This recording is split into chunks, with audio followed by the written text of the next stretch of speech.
رب کا معنی ہے پرورش کرنے والا، پالنے والا، تربیت کرنے والا۔ قرآن پاک میں رب کا لفظ بہت زیادہ استعمال ہوا ہے۔ اللہ کا ذاتی نام تو اللہ ہے، رب اس کی صفت ہے، اور سب سے زیادہ استعمال اللہ کی یہی صفت ہوئی ہے رب۔ الحمدللہ رب العالمین، تمام تعریفیں اس اللہ کے لیے ہیں جو تمام جہانوں کا پروردگار ہے، تمام جہانوں کا پرورش کرنے والا ہے، تمام جہانوں کو پالنے والا ہے۔ اور اسی طریقے سے قرآن پاک میں ماں باپ کی پرورش کے لیے بھی رب کا لفظ استعمال ہوا ہے۔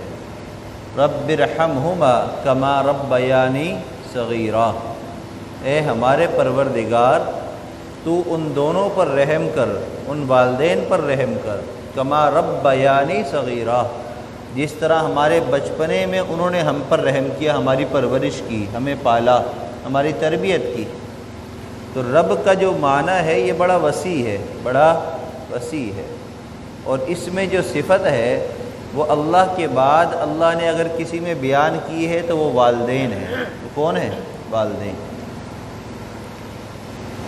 حضرت عمران کی بیوی اللہ تعالیٰ سے دعا کر رہی ہیں، اور کیا دعا مانگ رہی ہے؟ وَإِذْ قَالَتِ امْرَأَتُ عِمْرَانَ رَبِّ إِنِّي نَذَرْتُ لَكَ، عمران کی عورت، ان کی بیوی جو ہے اپنے رب سے کہہ رہی ہے اے میرے رب، میں نظر مانتی ہوں اس بات کی کہ میرے حمل میں جو کچھ بھی ہے میں اس کو آپ کی نظر کرتی ہوں، آپ کے لیے وقف کرتی ہوں۔ منت مان لی، اور جب آپ کے حمل سے پیدائش ہوئی تو وہ حضرت مریم کی ہوئی، اور جب حضرت مریم کی پیدائش ہوئی تو وہ حیران ہو کر کہنے لگیں کہ یہ تو لڑکی ہے اور یہ لڑکے کی طرح تو نہیں ہے۔ مطلب یہ تھا کہ مسجد کے لیے وقف ہونا یہ تو لڑکے کا کام ہے کہ وہ اس کی خدمت کرے، یہ تو لڑکی ذات ہے، اس کو میں کیسے وقف کروں؟ اللہ تعالیٰ نے ان کی نظر بھی قبول کی اور اس کو پورا بھی فرمایا اور حکم دیا۔ اس زمانے میں وقت کے نبی تھے حضرت زکریا علیہ السلام، جو حضرت مریم کے خالو تھے رشتے میں، تو اللہ تعالیٰ نے حکم دیا کہ مریم کے لیے جو آپ نے نظر مانی ہے وہ ہم اس کو پورا کریں گے، اور آپ اسی کو، اس لڑکی کے ہوتے ہوئے بھی اس کو مسجد کے لیے وقف کر دیں کہ یہ اللہ کی عبادت میں لگ جائے۔ لہٰذا ان کی پیدائش بھی اس انداز سے ہوئی کہ ان کی والدہ کا یقین اتنا اللہ پر مضبوط کہ رب سے نظر مانی، اس کو پورا بھی کیا۔ پھر حضرت مریم جو اللہ نے اس نظر کے بدلے ان کو عطا فرمائی، ان کا یقین اللہ پر کامل ایسا کہ ایک مرتبہ جو ہے حضرت مریم جو ان کے لیے مسجد میں محراب بنا ہوا تھا، حجرہ بنا ہوا تھا، وہاں پر رہتی تھی۔ حضرت زکریا علیہ السلام کسی کام سے چلے گئے، واپس آئے یہ سوچ کر کہ کھانے کا وقت بھی ہو چکا، کافی دیر ہو گئی مجھے، مریم نے پتہ نہیں کچھ کھایا پیا یا نہیں پیا یا بھوکی رہ گئی، بڑی جو ہے وہ جلد بازی میں آئے اور آ کر دروازہ کھولا اور دیکھا کہ حضرت مریم کے سامنے پھل رکھے ہوئے ہیں، تو حیران ہو کر پوچھتے ہیں کہ یہ کیا ہے، یہ کیا ہے؟ حضرت مریم فرماتی ہے ہوا من عند اللہ، یہ اللہ کی طرف سے ہے۔ سوال یہ تھا کہ دروازہ بھی بند ہے اور کوئی لانے والا میں نے مقرر بھی نہیں کیا تھا، تو آپ تک یہ پھل کس نے پہنچائے؟ تو حضرت مریم نے فوراً کہا عند اللہ، اللہ نے پہنچائے ہیں۔ کس نے پہنچائے؟ اللہ نے پہنچائے۔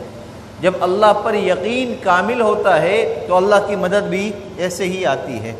جب ہم پیدا ہوتے ہیں تو ہمارے سارے کام سیدھے ہو رہے ہوتے ہیں، دودھ چاہیے دودھ مل جاتا ہے، گندا ہو جائیں پاک ہو جاتے ہیں، کپڑے گندے ہو جائیں وہ بدل دیے جاتے ہیں، سارے کام ہمارے چل رہے ہوتے ہیں، یہاں تک کہ ہاتھ پاؤں میں جان آتی ہے۔ دیکھیے اللہ تعالیٰ نے مخلوقات بے شمار پیدا فرمائی ہیں، تمام مخلوقات میں سب سے کمزور ترین پیدائش کے اعتبار سے اور بچپنے کے اعتبار سے انسان ہے، اور مخلوق نہیں ہے۔ آپ جانوروں کو دیکھ لیں، ان کے ہاں جو جانوروں کی پیدائش ہے، ہر ایک کا بچہ پیدا ہوتا ہے چلنے لگ جاتا ہے، پیدا ہوتا ہے دودھ پینے لگ جاتا ہے، بھاگنے لگ جاتا ہے، تمام جانوروں میں سوائے انسان کے، کہ انسان کے ہاں جب بچوں کی پیدائش ہوتی ہے، انسانوں کی پیدائش اللہ نے ایسی بنائی ہے کہ وہ بالکل محتاج ہے، لاغر ہے۔ کیوں؟ وجہ کیا ہے کہ انسان اشرف المخلوقات میں سے ہے، اشرف ہے تمام مخلوقات میں، اور اللہ کو پتہ ہے کہ اس کو ہم نے ایک نعمت دی ہے جس کو عقل کہا جاتا ہے، اور جب یہ طاقت میں آئے گا تو پھر اپنی طاقت پر گھمنڈ کرے گا، طاقت پر آئے گا تو اس پر اترائے گا۔ تو اللہ نے اس کی پیدائش ایسی کمزور بنائی کہ انسان جب تیرے نفس پھولنے لگے، تیرے دماغ میں بڑائی آنے لگے، تو اپنی پیدائش کو دیکھنا کہ تو پیدا کیسے ہوا تھا۔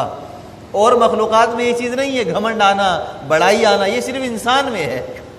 لہذا انسان کی پیدائش بھی اللہ نے کمزور ترین طریقے سے بنائی تاکہ انسان اپنی پیدائش پر غور کرے، اپنی پرورش پر غور کرے کہ میں کیسا تھا، بالکل لاغر سا تھا، ہاتھ پاؤں پورے تھے لیکن جان نہیں تھی، منہ تھا لیکن دانت نہیں تھے، زبان تھی لیکن بولنے کی طاقت نہیں تھی، کان تھے لیکن قوت سماعت نہیں تھی، عقل یہاں رکھی ہی تھی لیکن عقل استعمال کرنے کی صلاحیت نہیں تھی، کوئی صلاحیتیں ساری موجود تھی لیکن استعمال نہیں کر سکتے تھے، اتنے ہم کمزور تھے۔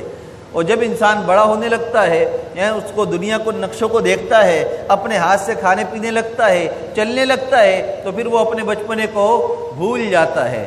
بچپنے کے اندر کام کیسے ہوتے ہیں؟ بچہ روتا ہے، اس کی ماں اس کو دیکھتی ہے، اس کو بھوک لگی ہے تو کھانا کھلاتی ہے، اس کو پیاس لگی ہے پانی پلاتی ہے، اس کے کپڑے خراب ہیں تبدیل کرتی ہے، ناپاکی کر دی ہے تو اس کو پاک کر دیتی ہے۔ سارے کام انسان کے بچپنے میں اس کی ماں کرتی ہے، جس کو اللہ نے کیا کہا؟ رب ہے۔ رب، اللہ بھی رب ہیں جو پالنے والے ہیں، اللہ نے ہی ماں باپ کو سبب بنایا، وہ بھی رب ہیں، رب کی طرح ہیں، پرورش کرتے ہیں، صفائی ستھرائی کرتے ہیں، دیکھ بھال کرتے ہیں۔ تو فرمایا کہ اپنے بچپنے کو دھیان رکھو، جب بچپنے پر نظر رکھو گے تو اللہ پر یقین کامل ہو جائے گا، اور یقین کامل ہوگا تو زندگی ہر طرح کے ماحول میں گزارنا آسان ہو جائے گا۔ حضرت ابراہیم علیہ السلام جو ہے اپنی بیوی حضرت ہاجرہ کو مکہ کی وادی کے اندر جب چھوڑنے کے لیے آئے، اللہ کا حکم تھا کہ آپ ان کو یہاں پر لے کر آئیں، آپ لے کر آئے۔ اسماعیل علیہ السلام چھوٹے سے تھے، گود میں تھے، دودھ پیتے بچے تھے، اور ہاجرہ تھی سواری پر سوار تھی۔ آپ جو ہے وہاں پر جہاں اللہ نے حکم دیا کہ ان کو یہاں چھوڑ دیں اور واپس چلے جائیں، اب یہ واپس پلٹنے لگے تو ہاجرہ دیکھتی ہیں کہاں جا رہے ہیں، ہماری سواری چھوڑ کر کہاں چل پڑے، خاموش، کوئی جواب نہیں دیا۔ دوسری بار پوچھا، حضرت ابراہیم کی بیوی تھی نا، فوراً سمجھ گئی کہ اللہ کا حکم ہوگا، تو تیسری بار میں کہنے لگی کہ اللہ نے حکم دیا ہے، اور میں کہ ہاں اللہ نے حکم دیا ہے۔ فوراً حضرت ہاجرہ نے کہا اگر اللہ کے حکم سے ہمیں چھوڑ کر جا رہے ہیں تو ہمیں کوئی پرواہ نہیں ہے، آپ چلے جائیے، اللہ جانے اور ہم جانے، اللہ ہمیں بے آسرا نہیں چھوڑے گا۔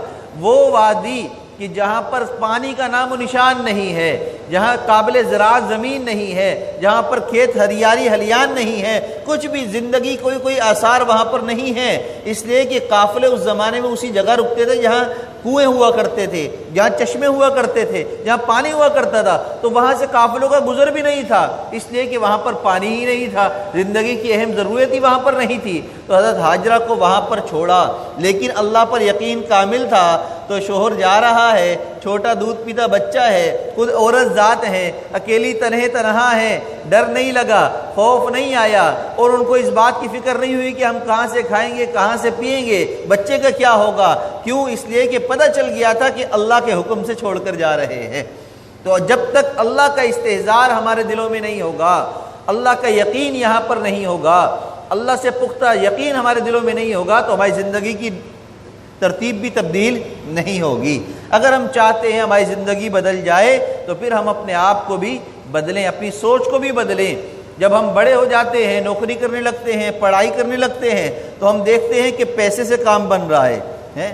تعلیم حاصل کریں گے تو ہمیں نوکری اچھی مل جائے گی، نوکری اچھی ملے گی تو پھر ہمیں پیسے ملیں گے، جس سے ہماری شادی ہوگی، گاڑی آئے گی، گھر بنے گا۔ تو انسان کا یقین اللہ کی طرف ہوتا تو ہے لیکن دھیان ہٹ جاتا ہے، دھیان پیسے کی طرف آ جاتا ہے، دھیان نوکری کی طرف آ جاتا ہے، دھیان لوگوں کی طرف آ جاتا ہے۔ کبھی کوئی مشکل میں پھنسے، کسی دوست نے کہا کہ یار میرے والد صاحب پولیس میں ہیں، میرے والد صاحب فلاں عہدے پر ہیں، اگر تم کہو تو میں کال کرا دوں۔ ہاں یار کرا دو، میرا مسئلہ حل ہو جائے گا، کال ہو گئی، کام ہو گیا۔ اب دل میں کیا آیا؟ جب بھی مشکل ہوگی فلاں سے کہوں گا میرا مسئلہ حل ہو جائے گا۔ ہم دنیا کے اسباب کو دیکھتے ہیں تو ہمارا یقین ڈگمگانے لگتا ہے، دھیان ہمارا بٹنے لگتا ہے، اور یہیں پر یقین کی کمزوری پیدا ہوتی ہے کہ ہم پھر کیا کرتے ہیں، اللہ سے مانگنے کے بجائے لوگوں کی طرف دوڑنا شروع کر دیتے ہیں، اور جب لوگوں کی طرف دوڑتے ہیں تو پھر ہمارے مسئلے اٹک جاتے ہیں، ہمارے مسائل رکنے لگ جاتے ہیں، ہماری پریشانیاں بڑھ جاتی ہیں، سب کچھ ہوتا ہے لیکن مسئلے حل نہیں ہوتے۔ تو صرف ایک ہی بات ہے، اللہ پر یقین کی کمزوری ہے، اس یقین کو اللہ سے مانگیے۔ رمضان کا مبارک مہینہ ہے، اللہ سے دعا مانگیے، اور وہ طریقہ اپنائیے جو بچپن میں ہم نے طریقہ اپنایا تھا، اور وہ کیا تھا، جب بھی ہمیں اپنا کام ہوتا تھا ہم روتے تھے، پہلے ماں باپ کے سامنے روتے رہے، ہمارے کام ہوتے رہے، جب بڑے ہو گئے، جوان ہو گئے، سمجھ بوجھ آ گئی تو ہم اس ذات کے سامنے روئیں جس نے ہمیں رونے کا طریقہ سکھایا تھا بچپن میں، وہ ہے اللہ۔ اللہ کے آگے روئیں، اللہ کے آگے گڑ گڑائیں، اللہ کے آگے اپنے مسئلے پیش کریں، اللہ آپ خیر فرمائیں، آپ کی طرف سے جو خیر ہے وہ مقرر فرمائیں۔ اللہ سے کسی چیز کو مانگے نہیں، اللہ یہ دے دے، اللہ یہ نوکری دے دے، اللہ یہاں شادی کرا دے، نہیں نہیں نہیں، اللہ اگر اس نوکری میں میرے لیے خیر ہے دنیا آخرت میں، اللہ اس کو مقرر فرما دیں، اگر اس سے اچھی میرے لیے بہتر ہے تو اللہ وہ عطا فرما دیں۔ شادی کے معاملے میں بھی یہی دعا ہونی چاہیے، گھر کے معاملے میں بھی، نوکری کے معاملے میں بھی، کبھی بھی کسی چیز کو جو ہے ٹارگٹ بنا کر اللہ سے نہ کہیں کہ اللہ یہی چاہیے، اس لیے کہ مانگنے کی وجہ سے مل تو جائے گا، اگر اس میں زیادہ خیر نہ ہوئی تو پھر پریشان ہو جائیں گے۔ یہی وجہ ہے کہ ہم دیکھتے ہیں بعض دفعہ پسند کی چیزیں مل جاتی ہیں، پسند کی لڑکی مل جاتی ہے شادی کے، پسند کی نوکری مل جاتی ہے، لیکن پریشانیاں ختم نہیں ہوتی، مسائل ختم نہیں ہوتے، سب کچھ ہوتے ہوئے بھی ہر وقت ماتھے پہ 12 بج رہے ہوتے ہیں، ہر وقت ذہن میں ٹینشن ہوتی ہے، نوکری جانے کا خطرہ، شادی ٹوٹ جانے کا خطرہ ہے، پریشانیوں کا خطرہ، بیماریوں کے آ جانے کا خطرہ، ہر چیز سے ڈر لگنے لگ جاتا ہے۔ وجہ کیا ہے کہ اللہ سے ہم وہ مانگتے ہیں جو ہم چاہتے ہیں، نہیں ہم اللہ سے وہ کہیں کہ جو اللہ نے ہمارے لیے مقرر کیا ہے، اس میں ہمارے لیے خیر بھی ہوگی اور ہمارے لیے بہتری بھی ہوگی، اس میں ہمارا مسئلہ حل ہو جائے گا۔ اور اللہ پر یقین کیسا ہونا چاہیے، نبی کریم صلی اللہ علیہ وسلم نے صحابہ کی تربیت فرمائی، اور ایسی تربیت فرمائی صحابہ کرام کو تھوڑا سا بھی مسئلہ پیش آتا فوراً آپ کے پاس نہیں آتے۔ اب مجھے ایک بات بتلائیے، عقل ہم استعمال کریں ذرا۔ آج ہم کیا کرتے ہیں، بیماری ہو گئی، دوائی لے لی، بیماری صحیح نہیں ہو رہی، کسی نے کہا کہ بھی روحانی مسئلہ ہے، کسی کو دکھائیے، اب جو ہے عاملین کی تلاش کرتے ہیں۔ چلیں اب بعض لوگ عاملوں کی طرف نہیں جاتے، پھر کیا کرتے ہیں، مولوی صاحب سے دعا کرواؤ، قرآن خوانی کرواؤ، یہ سب ہم کام کرواتے ہیں جو آج کل ہماری روٹین کا حصہ ہے، دعائیں کروانا، قرآن خوانی کرانا، آیت کریمہ ختم کرنا، یہ سارے کام ہے، صدقہ دینا، یہ سب ہم کام کرتے ہیں۔ مجھے یہ بتلائیے، نبی کریم صلی اللہ علیہ وسلم سے بڑی ذات دنیا میں اللہ کی بات کوئی نہیں ہے، ایسے ہی ہے، اللہ کے بعد سب سے مبرک ذات، سب سے بابرکت رحمت والی ذات اللہ کے محبوب صلی اللہ علیہ وسلم کی ذات ہے، اور آپ کے پاس جو جماعت تھی وہ صحابہ کرام کی جماعت تھی، آپ نے ہی ان کو ایمان بھی سکھایا، آپ نے ہی یقین بھی سکھایا۔ اب صحابہ کرام کو جب مسئلے پیش آتے تو مجھے کوئی ایک واقعہ ایسا بتلا دیں کہ وہ آپ کے پاس آتے اور کہتے کہ آپ دعا کیجئے اللہ ہمارا مسئلہ حل کر دے، کوئی ایک مثال ملتی ہے آپ کو؟ نہیں ملتی۔ پوری احادیث کا ذخیرہ اٹھا لیجئے، یہ نہیں ملے گا کہ پریشانی کے وقت میری پریشانی کے لیے آپ دعا کیجئے میرا مسئلہ حل ہو جائے، میں بیمار ہوں میری بیماری ختم ہو جائے، میری بیٹی کا رشتہ نہیں ہو رہا دعا کریں رشتہ ہو جائے، میرے کاروبار میں رکاوٹ آ رہی ہے دعا کریں مسئلہ حل، یہ کہیں نہیں ملے گا، اس لیے کہ دعا کرانا سنت نہیں ہے، دعائیں لینا سنت ہے، دعائیں لینا سنت ہے۔ صحابہ کرام نبی کریم صلی اللہ علیہ وسلم کی خدمت کیا کرتے تھے، اور خدمت کے ساتھ آپ صلی اللہ علیہ وسلم خوش ہوتے تو آپ دعا دیا کرتے، جس کو آپ نے دعا دی اس کے مسئلے حل ہو گئے، اور ایسے مسئلے حل ہوئے کہ آج تک اس کی مثالیں نہیں ملتی ہیں۔ ایک صحابی فرماتے ہیں کہ میرے جو ہے باغ کے اندر پانی کی ضرورت تھی، بارش نہیں ہو رہی، پانی نہیں تھا، وہاں پر کوئی کنواں بھی نہیں تھا کہ اس سے سیراب میں کر دوں، کوئی لائن بھی نہیں جا رہی تھی وہاں سے یہ مسئلہ حل ہو جائے، تو کیا کروں؟ تو فوراً جو ہے میں اپنے باغ میں گیا، میں نے 2 رکعت نماز پڑھی اور اللہ سے دعا کی، یا اللہ مجھے پانی کی ضرورت ہے، زمین خراب ہو جائے گی، پانی چاہیے، پانی دے دیجئے۔ فرماتے ہیں کہ میں نے دعا کی، ابھی دعا میری ختم نہیں ہوئی، اللہ کی طرف سے بارش نازل ہو گئی، بارش شروع ہو گئی اور بارش برسنے لگ گئی۔ میں نے اپنے پورے باغ کو دیکھ بھال کی، اچھے طریقے سے پانی سب کو پہنچ گیا۔ میں اپنے باغ سے نکلا کہ دیکھوں بارش کہاں تک ہو رہی ہے، تو میں دیکھ کر حیران ہو گیا، میں باغ سے نکلا تو میرے باغ کے علاوہ کہیں بھی بارش نہیں ہو رہی تھی۔ جس نے مانگا اللہ نے اسی کو دے دیا، اللہ کے لیے کیا مشکل ہے بھائی، سب کو مل جائے اچھی بات ہے، لیکن مانگے گا جو یقین کے ساتھ، اس کو تو ملے گا ہی نا۔ یہ یقین تو ہمیں ہونا چاہیے کہ اگر میرا یقین پختہ ہے اور میں مانگوں گا تو کسی کو ملا نہیں ملے مجھے تو ملے گا۔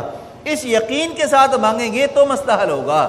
آج ہماری پریشانی کیا ہے کہ ہم دعائیں کرواتے ہیں، قرآن خوانیاں کرواتے ہیں، سارے وظیفے پڑھتے ہیں، تعویذ لیتے ہیں، لیکن اللہ سے مانگنے میں کمزور ہیں۔ ٹائم نہیں ہے، فرض نماز کا ٹائم نہیں ہے، بڑی مشکل سے پڑھتے ہیں، سنت نوافل کا اہتمام ہی نہیں ہے۔ ہم کہتے ہیں سنت نوافل تو اس لیے ہے تاکہ فرض پورے ہو جائیں، لہذا ہم تو فرض پورے کر ہی رہے ہیں، اب کیا ضرورت ہے؟ ارے اللہ کے بندو، فرض پورے ہونے کا مطلب یہ نہیں ہے کہ رکعتیں پوری ہو جائیں۔ فرض پورے ہونے کا مطلب یہ ہے کہ ہمارے فرض نماز ویسی ادا ہو جائے جو اللہ کے ہاں مقبول بھی ہو، اور وہ خشوع خضوع والی ہو، تعدیل ارکان والی ہو، 100% اللہ کی طرف دھیان والی ہو۔ ایسی نماز ہو تو وہ کامل نماز کہلاتی ہے۔ اور صحابہ کرام بھی نماز پڑھتے ہوئے ڈرتے تھے پتہ نہیں قبول ہو نہ ہو، اس کے بعد روتے تھے۔ اسی لیے نبی کریم صلی اللہ علیہ وسلم نے ہمارے لیے آسانی فرمایا کہ جب بھی نماز پڑھو فوراً استغفار کیا کرو، استغفر اللہ ربی من کل ذنب واتوب الیہ۔ یا اللہ ہم کمزور ہیں، خطا کار ہیں، گناہ گار ہیں، پتہ نہیں ہماری نماز جیسے ہم نے پڑھی ہے قبول ہو نہ ہو، ہم استغفار کرتے ہیں، اللہ آپ قبول فرما لیجئے۔ اس لیے کہ استغفار وہ دولت ہے جس کی وجہ سے اللہ بڑے بڑے گناہوں کو بھی معاف فرما دیتے ہیں۔ جس عمل سے گناہ معاف ہوتے ہوں اس عمل سے نماز کے اندر کوتاہی بھی ضرور معاف ہو جاتی ہے، تو اس لیے استغفار کرنے کا حکم ملا۔ لیکن طریقہ کیا ہے؟ نماز پڑھ کر اللہ سے مانگنا، نماز پڑھ کر اللہ سے مانگنا۔ آج پوری دنیا سے مانگتے ہیں، صرف اللہ سے نہیں مانگتے۔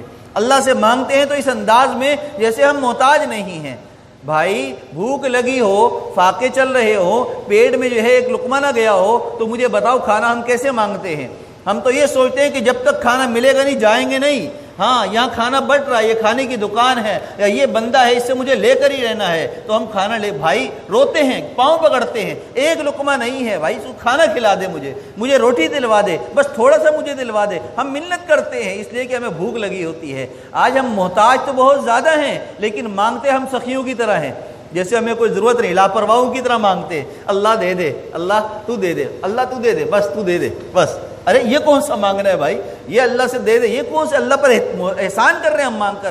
اللہ سے عاجزی سے مانگے، ہاتھوں کو پھیلائیں۔ نبی کریم صلی اللہ علیہ وسلم سینے کے سامنے ہاتھ پھیلاتے تھے، آپ کا سر جھکا ہوتا تھا، آنکھوں سے آنسو جاری ہوتے تھے اور آپ اللہ کے سامنے رو رو کر گڑ گڑا کر مانگ رہے ہوتے تھے، اور آپ کے پوری داڑھی مبارک تر ہو جایا کرتی تھی۔ حضرت عائشہ صدیقہ فرماتی ہیں آپ تہجد کے وقت دعا مانگ رہے ہیں، ایسا رو رہے ہیں، ایسی آپ کے سینے سے آواز آ رہی ہے جیسے ہانڈی کے ابلنے کی آواز آتی ہے، پانی جوش میں آئے تو کیسے گڑگڑ کی آواز آتی ہے، آپ کے رونے کی آواز ایسی ہوتی تھی، اور آپ کے آنسو اتنے بہتے تھے کہ آپ یوں، میں نیچے سو رہی ہوں، آپ کے آنسو جو ہے چہرے سے یوں گر کر داڑھی سے مبارک سے میرے چہرے پر گر رہے ہوتے تھے، اور آپ رو رہے ہوتے تھے، اللہ سے دعائیں کر رہے ہوتے تھے۔ اور کئی مرتبہ ایسا ہوا کہ میری آنکھ کھل گئی آپ کے رونے کی وجہ سے۔ آپ رحمت للعالمین تھے، آپ محفوظ تھے، آپ معصوم تھے، آپ کو کوئی ضرورت نہیں تھی۔ اللہ چاہتے، اللہ نے تو آپ کے انگلی کے اشارے سے چاند کو ٹوٹ ٹوٹ کے کر دیا، اللہ چاہتے تو آپ کو سونے چاندی کی وادیاں دے دیتے، آپ کو مال و متاع دے دیتے، بادشاہت دے دیتے، لیکن اللہ کے محبوب صلی اللہ علیہ وسلم نے اللہ سے اپنی امت کے لیے بھلائی مانگی، خیر مانگی۔ آج ہم اتنے لاپرواہ ہیں، آج ہم اتنے بے نیاز ہیں کہ ہمیں ضرورت ہی نہیں ہے، بس لاپرواہی سے دو دعائیں پڑھی، ختم کیا اور چلے گئے۔ بار بار دعائیں مانگنے کا مقصد یہی ہوتا ہے، طاق راتوں میں اجتماعی دعاؤں کا اہتمام کا مقصد یہی ہوتا ہے کہ ہمیں دعا کرنا آ جائے، ہم اللہ سے مانگنا سیکھ جائیں، ہمیں رونا آ جائے۔ حضرت ابوبکر صدیق رضی اللہ تعالیٰ عنہ فرماتے ہیں کہ اللہ سے مانگتے ہوئے رویا کرو، اگر رونا نہ آئے تو رونے والی شکل بنا لیا کرو، اللہ تو نقل کو بھی اصل کے مطابق ہی قبول فرما لیتے ہیں، ہم کم از کم رونے کی شکل ہی بنا لیا کریں اور اللہ سے مانگا کریں۔ حضرت انس رضی اللہ تعالیٰ عنہ فرماتے ہیں کہ نبی کریم صلی اللہ علیہ وسلم مجھ سے خوش ہوئے، میں نے آپ سے دعا کی درخواست کی کہ یا رسول اللہ میرے لیے دعا کیجیے، آپ نے مجھے دعا دی۔ یہ آپ حضرت انس جو ہے نا بچپن سے آپ کی خدمت میں رہے ہیں، آپ کے سارے کام کیا کرتے تھے، تو بعض مرتبہ آپ وسلم کو بڑی خوشی ہوتی ہے آپ کے کام سے، کہ موقع پہ کسی چیز کی ضرورت ہے وہ پوری ہو جائے تو دل سے دعا نکلتی ہے، تو آپ وسلم نے دل سے دعا دی، اور کیا دعا دی کہ اللہ تمہارے رزق میں اور تمہاری اولاد میں برکت دے، کیا دے؟ برکت دے۔ حضرت انس فرماتے ہیں کہ مجھے اللہ نے اس دعا کے بعد اتنا مال دیا کہ کبھی کمی پیش نہیں آئی، اور مجھے اولاد اتنی دی کہ میری اپنی نظروں کے سامنے میری اولادوں کے اندر 100 اولادیں میں نے دیکھ لی، 100 اولادیں دیکھ لی، اتنی آپ کو لمبی عمر دی، اتنی آپ کو اولادیں عطا فرمائی، کس وجہ سے؟ اللہ کے محبوب صلی اللہ علیہ وسلم نے برکت کی دعا فرما دی۔ آج رزق ہے برکت نہیں ہے، رزق ہے برکت نہیں، اور ہم مانگتے بھی رزق ہی ہیں، ہم برکت نہیں مانگتے، ناراض نہ ہوئیے گا۔ ہم اکثر اللہ سے رزق مانگتے ہیں، مال مانگتے ہیں، نوکری مانگتے ہیں، تو رزق مل جاتا ہے، کھانا پینا مل جاتا ہے، بنگلہ بن جاتا ہے، لیکن سکون نہیں ملتا۔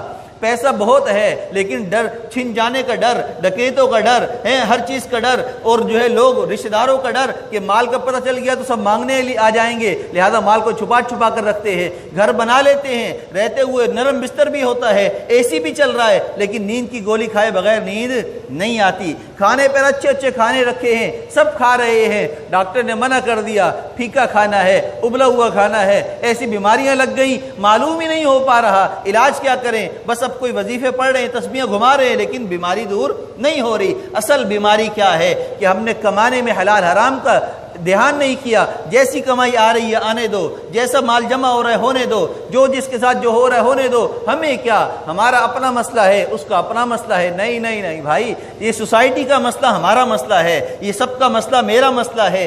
آج جب سب کے مسئلوں کو ہم اپنا مسئلہ نہیں سمجھیں گے، یاد رکھیے ہمارا مسئلہ بھی حل نہیں ہوگا۔ نبی کریم صلی اللہ علیہ وسلم نے ہمیں یہی تربیت دی ہے، یا ایھا الناس قولوا لا الہ الا اللہ تفلحون، اے لوگوں کلمہ پڑھ لو کامیاب ہو جاؤ گے۔ سوسائٹی کا مسئلہ ہے، کامیاب سب ہو جائیں گے تو ہم کامیاب ہو جائیں گے، اگر سارے ناکام ہو گئے اور میں اکیلا کامیاب ہوا تو وہ کامیابی نہیں، وہ بھی ناکامی ہے۔ ہماری مثال تو اس سوار کسی ہے جو کشتی میں سوار ہے، لیکن کشتی میں اور سواروں کی طرف دھیان نہیں ہے کہ وہ کیا کر رہے ہیں، کوئی اچھل رہا ہے، کوئی پکنک منا رہا ہے، کوئی کشتی میں سوراخ کر رہا ہے، ہمارا دھیان ہی نہیں ہے۔ ہم کہتے ہیں اس کا مسئلہ ہے، وہ شور کرے تو کرے، وہ کشتی میں اچھل کود کرے تو کرے، وہ سوراخ کرے تو کرے، ہمیں کوئی مسئلہ نہیں۔ نہیں نہیں، ان کے اچھلنے کی وجہ سے اگر کشتی ڈگمگائی تو سب ڈوب جائیں گے، ان کے شور شرابے سے اللہ کا عذاب آیا تو سب ڈوب جائیں گے، ان کے سوراخ کی وجہ سے اگر کشتی میں پانی آئے تو سب ڈوب جائیں گے۔ یاد رکھیے بچ نہیں پائیں گے، اس کا ایک ہی طریقہ ہے، ہم اللہ کی طرف دھیان لے کر آئیں اور ہمارا جو مشاہدہ ہے اس سے ہٹ کر اللہ کے احکام پر یقین رکھ لیں۔ دیکھیے ایک نظر ہے، ایک خبر ہے۔ نظر کیا ہے؟ نظر کہتے ہیں مشاہدے کو، مجھے جو دکھ رہا ہے میں وہ مان رہا ہوں، مجھے پیسہ جہاں سے مل رہا ہے وہاں سے میرا کام ہو رہا ہے یہ میں مان رہا ہوں، میرے مسئلے کہاں سے حل ہو رہے ہیں مجھے جو دکھ رہا ہے میں وہ مان رہا ہوں۔ اور حکم کیا ہے؟ خبر کیا ہے؟ اللہ کے محبوب صلی اللہ علیہ وسلم نے فرمایا کہ اگر وضو خانے میں پانی ختم ہو گیا تو نل کا قصور نہیں ہے، پائپ کا قصور نہیں ہے، اوپر ٹنکی میں پانی نہیں ہے۔ ہاں، اور ٹنکی میں اگر پانی نہیں ہے تو ٹنکی کا قصور نہیں ہے، نیچے ٹینک میں پانی نہیں ہے۔ اگر ٹینک میں پانی نہیں ہے تو ٹینک کا قصور نہیں ہے، بلکہ زمین سے پانی آیا ہی نہیں ہے، اور زمین میں اگر پانی نہیں ہے تو زمین کا قصور نہیں ہے، اللہ نے پانی برسایا ہی نہیں ہے۔ تو معلوم کیا ہوا؟ نل میں پانی بھی آ رہا ہے تو اللہ بھیج رہے ہیں، سلسلہ وہاں سے چل رہا ہے۔ تو ہمیں نظر وہاں، خبر وہ ہے، خبر یہ ہے کہ پانی اللہ بھیج رہے ہیں، نظر یہ ہے کہ پانی یہاں سے آ رہا ہے۔ تو ہم نے نظر پر جو ہے اپنے مشاہدے پر یقین کیا ہوا ہے، یہ ہمارا یقین غلط ہے۔ ہمیں اپنا یقین خبر پر رکھنا ہے کہ سارے کام کرنے والی ذات اللہ کی ذات ہے، اللہ کام بنائیں گے تو بنیں گے، اللہ کام نہیں بنائیں گے تو نہیں بنیں گے۔ حضرت موسیٰ علیہ السلام کی زندگی کو ہم دیکھیں کہ وہ ان کی زندگی کے اندر ایسے واقعات ہمیں نظر آتے ہیں، بنی اسرائیل والوں کو لے کر وادی طے میں آ گئے ہیں، فرعون سے چھٹکارا مل گیا، اب وہاں پر پانی کا مسئلہ ہوا، اس لیے کہ پانی جو ہے قریب میں تھا نہیں، ایک کھلے میدان میں صحرا کے اندر تھے، قریب کہیں کنواں بھی نہیں تھا، کہیں چشمہ بھی نہیں تھا۔ اللہ قوم والے بلبلا رہے ہیں، کیا کریں؟ پانی کا انتظام فرمائیے۔ اللہ نے فرمایا کہ اچھا آپ کے ہاتھ میں کیا ہے؟ عصا ہے۔ فرمایا کہ اس کو پتھر پر ماریے۔ آپ نے پتھر پر مارا، پانی نکل پڑا۔ ارے یہ کیا بات ہے؟ پتھر میں سے پانی، اللہ میں پتھر پر کیوں ماروں عصا؟ نہیں، یہ سوال نہیں کیا، اللہ نے حکم دیا پانی چاہیے تو پتھر پر عصا ماریے۔ یہ مشاہدے پر نہیں گئے، عقل استعمال نہیں کی، بلکہ کیا کہا؟ اللہ نے کہا ہے، لہٰذا اللہ جب کہہ رہے ہیں تو دیں گے بھی۔ جیسے ہی پتھر پر مارا وہاں سے پانی پھوٹ پڑا۔ فرمایا کہ 12 جگہ آپ نے نشان لگائے، آپ کے ساتھ 12 قبیلے تھے، 12 خاندان تھے، ہر قبیلے والے کے لیے الگ الگ پانی کے لیے آپ نے نشان لگا دیا۔ جہاں آپ نے عصا مارا تھا آج تک وہاں سے پانی جاری ساری ہے۔ یقین اللہ پر تھا، اللہ سے پانی مانگا تھا، اللہ کے کہنے پر عصا مارا تھا تو پانی بند نہیں ہوا، آج تک چل رہا ہے۔ اسماعیل علیہ السلام بلبلا رہے تھے، ایڑیاں رگڑ رہے تھے، حضرت ہاجرہ اللہ سے پانی مانگ رہی تھی اور ساتھ اسباب تلاش بھی کر رہی تھی، ادھر دوڑ رہی ہیں ادھر دوڑ رہی ہیں، اللہ پانی دے دے، بچہ پیاسا ہے، دودھ بھی پلانا ہے، پیاس جو ہے حلق خشک ہے، سینہ خشک ہے، ایڑیاں رگڑ رہے، اللہ سے مانگا، اللہ نے اس ایڑی رگڑنے سے جو پانی عطا کیا آج تک مل رہا ہے۔ ظاہراً وہاں پر پانی کا وجود نہیں ہے، سخت زمین ہے، کتنی سطح میں نیچے جا کر جو ہے پانی آ رہا ہے، لیکن نکل رہا ہے۔ کتنے گیلن نکلتے ہیں، چند گھنٹوں کے بعد دوبارہ جمع ہو جاتا ہے، پھر نکال لیتے ہیں، اور آج تک چل رہا ہے، اور اللہ جب تک چاہیں گے یہ چشمے چلتے رہیں گے۔ شرط یہ ہے کہ ہم اپنے کام کرانا چاہتے ہیں، ہم چاہتے ہیں کہ ہمارے مسئلے بھی حل ہو جائیں، تو ہم خبر پر یقین کریں، اللہ کی ذات پر یقین کریں، ہمارے مسئلے حل ہو جائیں گے۔ ہم لوگوں کے پیچھے بھاگنا چھوڑ دیں، اسباب کے پیچھے جائیں ضرور، لیکن یقین اللہ کی ذات پر ہو، انشاءاللہ اللہ وہاں سے کام بنائیں گے جہاں سے ہمیں گمان بھی نہیں ہوگا۔ اللہ ہمیں سمجھ اور عمل کی توفیق عطا فرمائے۔ وآخر دعوانا ان الحمدللہ رب العالمین۔